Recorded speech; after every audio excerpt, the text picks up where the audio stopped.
Hi, this is Jason from Horrific Nightmares. Welcome to another edition of Horrific Venoms, Alphabet of Doom. Now, this is the collaborative series I do with my very good friend Eric from Last Venom 76, and we're basically going through the alphabet. He takes care of part 1, which is a martial arts masterpiece. I've gotten a lot of good titles from him. And I do part 2, which is a horror recommendation. This week, of course, is letter H, and H is for House in the Alley. Now, House on the Alley is a 2012 film, which runs approximately 93 minutes, and is written and directed, and I hope I don't butcher their names, but I probably will, written and directed by Lee Van Eyck. Now, he was responsible, of course, for Dust of Life, Fury, and The Rich Woman. Now, this stars Veronica Ngo as Thal. She had a part in Star Wars The Last Jedi, which I thought was very impressive. She was also in the movie Fury and the movie Bright, which has Will Smith in it and is on Netflix. It's a Netflix original. This also stars Sun Bao Tran as Thon. He was in Hollow,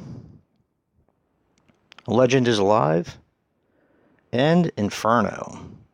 Not the Dario Argento Inferno, but a different one. And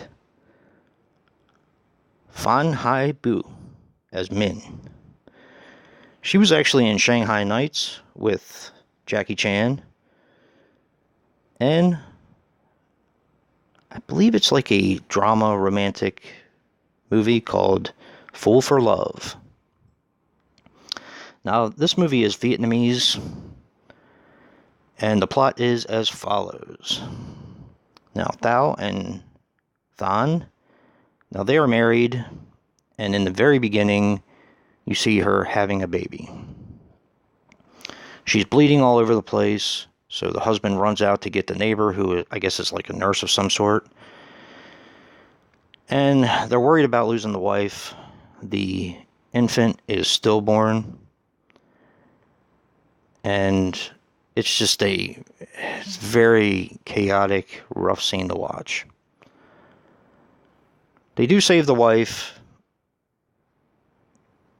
And of course they lost the child, which I've never lost a child. You know, knock on wood, whatever you want to do. But it's got to be incredibly, incredibly hard. I can't even imagine. So, she's trying to get back to her normal life. They want to have a proper funeral for the child.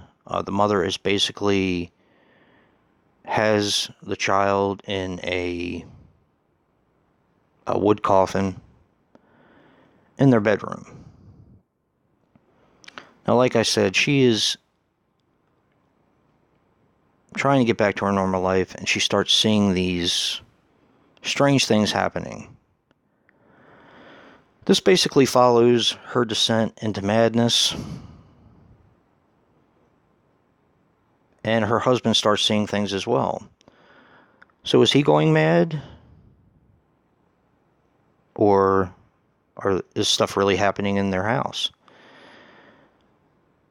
Meanwhile, the husband works for the mother in a family business, and she is relentlessly mean. I mean, not mean, but she's like, you know, the wife has to deal with it. She's holding you back, and you need to be here for the business, and, you know.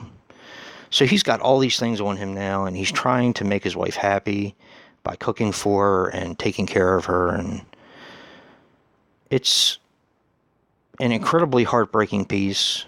It is so well acted. And if you really look at the picture, it does look like a slasher film, and in some ways it does have some slasher elements. Even the back looks like a slasher film. It doesn't get going with the really slasher elements until like maybe like the last 10-15 minutes. But I'm going to tell you that this movie is fantastic. It is, like I said, extremely well acted. It's heartbreaking. It doesn't feel... It's a slow burn, but it doesn't feel like a slow burn. And there is definitely more to the story that I haven't told you, but I don't want to give it up for anyone who wants to see this. And I know horror films may not be some people's cup of tea, which I completely understand. Me, I do like foreign films, and this one is a really, really good one. This movie blew me away because I wasn't expecting what I saw. So, yeah. Definitely a high recommendation. And don't forget to check out Eric for part 1 of Horrific Venoms, Alphabet of Doom. And if you like what you see in here, hit that like button and subscribe. And until next time, peace.